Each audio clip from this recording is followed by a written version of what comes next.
미 연방준비제도의 사회 FRB는 수요일 금융 안정성에 대한 위험을 해결하면서 완강하게 높은 인플레이션과 싸우려고 시도하면서 금리를 0.25%포인트 인상했다.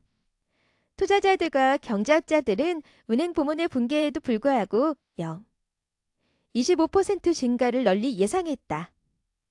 그럼에도 제롬 파월 연방준비제도 의사의 FRB 의장과 정책 입안자들은 금융 시스템을 둘러싼 지형이 계속 바뀌면서 이례적인 수준의 불확실성을 둘러싸인 채 올해 두 번째 정책 결정회의에 들어갔다.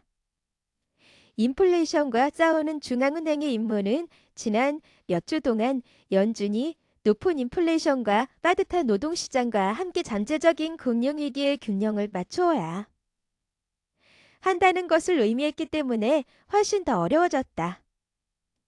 연준 관계자들은 회의가 끝날 때 발표한 성명에서 최근 금융시장 혼란이 인플레이션과 경제를 짓누르고 있음을 인정하면서도 전반적인 시스템에 대한 신뢰를 표시했다. 그들은 수요일의 정책 성명에서 미국 은행 시스템은 건전하고 탄력적이다라고 썼다.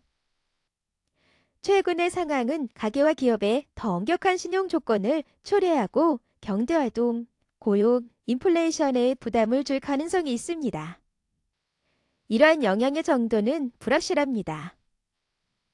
위원회는 인플레이션 위험에 매우 주의를 기울이고 있다고 말했다. 금융 혼란은 중앙은행이 경제를 경기 침체로 과도하게 조정할 수 있을 뿐만 아니라 더 많은 은행 파산을 촉발할 수 있다는 우려를 불러일으켰고 저명한 경제학자들은 연준에 금리 인상을 중단할 것을 촉구했다. 금리 인상이 대부분의 미국 은행들의 중요한 자본 원천인 국채 등 유가증권의 가치를 떨어뜨렸기 때문이다.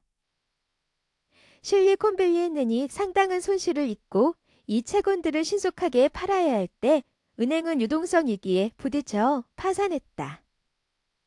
빌 더들리 전 뉴욕 연방준비제도 의사 FRB 총재는 연준이 약간 공정에 처해 있다며 한편으로는 인플레이션이 여전히 너무 높고 노동시장이 너무 빠듯하기 때문에 긴축 정책을 지속해야 한다고 말했다. 반면에 그들은 은행 시스템에 대한 스트레스를 악화시키는 어떤 것도 하지 않기를 원합니다. 라고 그는 말했다. 올바른 해결책은 없습니다. 그럼에도 불구하고 정책 입안자들은 결정을 내리고 9회 연속으로 금리를 인상했다. 그들은 하루짜리 대출 금리를 4.75%에서 5% 범위로 인상했는데 이는 2007년 9월 이후 가장 높은 수준이다. 그것은 가격 안정성 회복이 최우선 과제라는 분명한 메시지를 전달한다. 금리를 0.25포인트 인상하기로 한 결정은 만장일치였다. 작년 6월 이후 어떤 정책 입안자도 그 결정에 반대표를 던진 적이 없다. 정책 입안자들도 12월 이후 처음으로 금리 전망치를 발표했다. 예상치는 이전의 예측치와 대체로 일치했다. 연방준비제도의 FRB는 2023년 말까지 금리를 2% 인상할 것으로 여전히 예상하고 있는데 이는 그들이 잠시 멈추기 전에 0.25%포인트 금리 인상을 한 번 더 기대한다는 것을 의미한다. 다만 관계자들은 2024년 예상 연방기금 금리를 1%에서 3%로 끌어올리면서 금리가 더 높은 상태를 유지할 가능성이 높다고 시사했다. 3월 파월은 금리가 이전에 기대했던 것보다 더 높게 움직이고 더 오래 그곳에 머물 수 있다고 지적했지만 현재 재정 상태는 경제를 냉각시키고 인플레이션을 낮추는데 더 높은 금리를 유지할 필요성을 나타낼 수 있다. 연방 정부 관리들은 이제 향후 2년 동안 경제에 더 깊은 삭감을 예상하고 있다. 경제를 측정하는데 널리 사용되는 실질 GDP는 올해 4% 성장할 것으로 예상되며 이는 이전의 예상치인 0.5%에서 감소한 것이다. 관리들은 2024년에 경제가 12월에 예상했던 1%에서 2% 성장할 것으로 예상한다.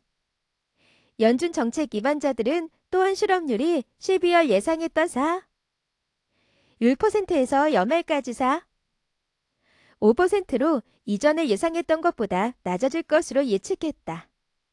한편 인플레이션은 예상보다 높게 유지될 수 있으며 연준 관리들은 선호하는 척도인 PC 인플레이션이 올해 이전 예상치인 2%에서 3%로 상승할 수 있다고 전망했다.